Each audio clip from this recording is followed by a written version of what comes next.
Mike Burns picks up his 5th strikeout. Strikes on Ethier, and he struck him out. Burns is having a career day at Miller Park. Mike Burns rings up Russell Martin.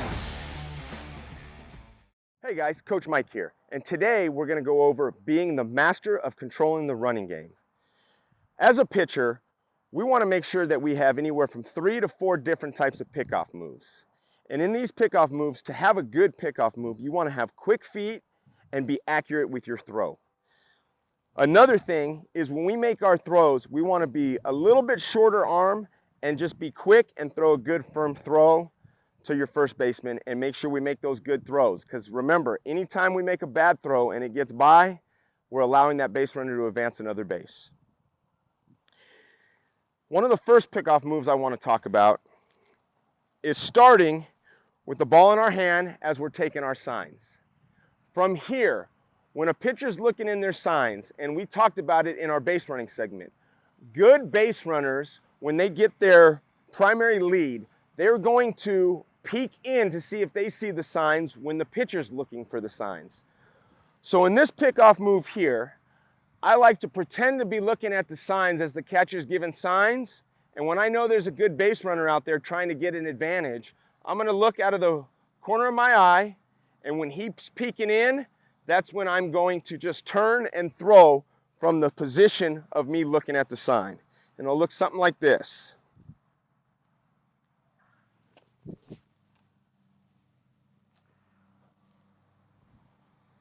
Make a nice good throw, middle of the bag, a little bit down, easy for our first baseman to make that tag. The next pickoff move.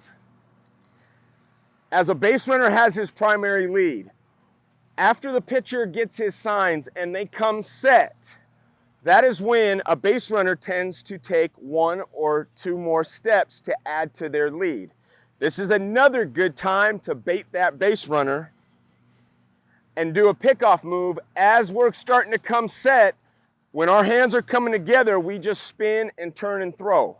Remember, you only have to come set before you make your pitch. As I'm coming set, I can turn and make a movement to first base as long as I separate my feet and show daylight and gain ground towards first base to that umpire. It'll look like this. Look in for my sign. And as I'm coming set, he's going to be extending his lead. I can spin and throw.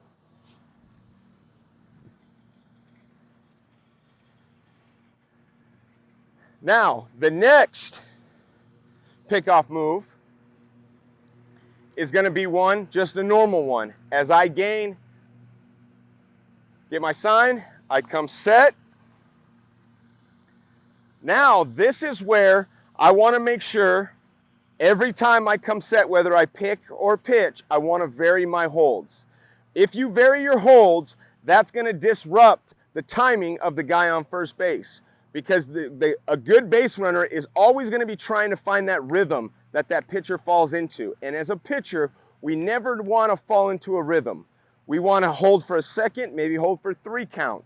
But it's a matter of having that internal clock in your mind and just be able to vary those holds before you either pick or throw to the plate. So from here, I'm going to come set. As I come set, nothing on my body can move except for my head. And I want to be quick feet, making a good throw. Now, the quicker your feet and the better your throw is going to be your better pickoff move. One of my pet peeves is I always see, as you start playing, you'll see a guy who will have really quick feet and then lob his throw over there to make it look like that's not his best move. But the base runner is reacting off your feet. So if you have quick feet and lob your throw, yeah, he gets back fast enough, but he knows that that's a lob throw. That he knows you're trying to bait him in as not being your best pickoff move. I think When you go to make your pickoff move and you want to set up a base runner, what you need to do is have slower feet and then fire a good hard throw to the first baseman, because that base runner is reacting off your feet. So for me, as one of my B moves, I like to do a step off move to where I step off. Now when you step off, you do not have to throw to first. But before I show them my best move, I like to show a step off move, and then I make a nice good firm throw to first base. It'll look something like this. Therefore, my feet are moving a little bit slower. They get back easy, but when I make that firm throw, it makes it look like I'm trying to pick them off. Once I show that, the base runner in the dugout, as they're paying attention, they're going to think I have a bad move. Once I bait them and it's time to give them my A move, that is when I want to have my good, quick feet with a good, nice, good, firm throw to pick that runner off. Let me do an example of the slow footwork again. Step off, fire a good throw.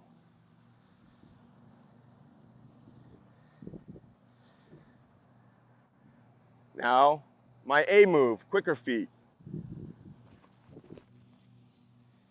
Just like that. Now, when we want to deliver a pitch home,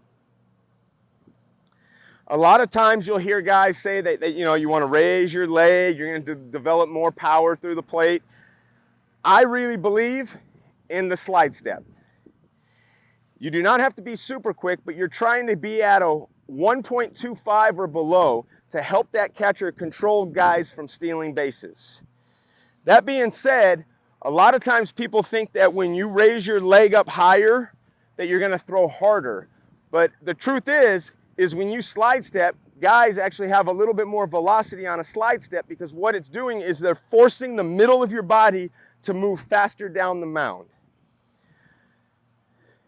When I like to deliver the ball to the plate out of the stretch with my slide step, I'm always thinking of taking my knee to knee, knee to knee. So all I'm doing is bringing the knee to knee so I can load up on that inside part of my leg to drive down the mound.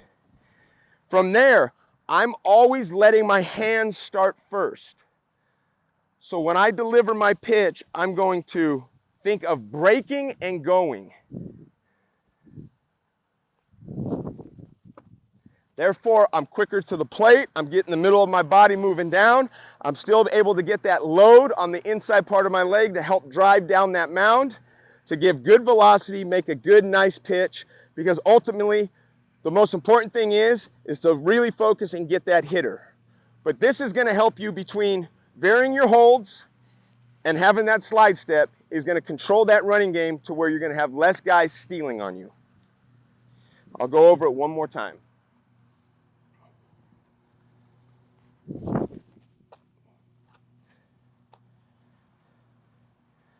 So make sure when you work on your pickoff moves, you can easily do it anytime, anywhere. When you're playing catch with your partner and you go from long toss and bringing it in.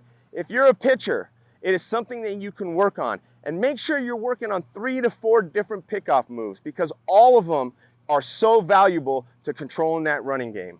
So go out there and master that. Go out there, outwork, outplay. The training gear used in this drill is listed below. And if you like this video, be sure to give it a thumbs up.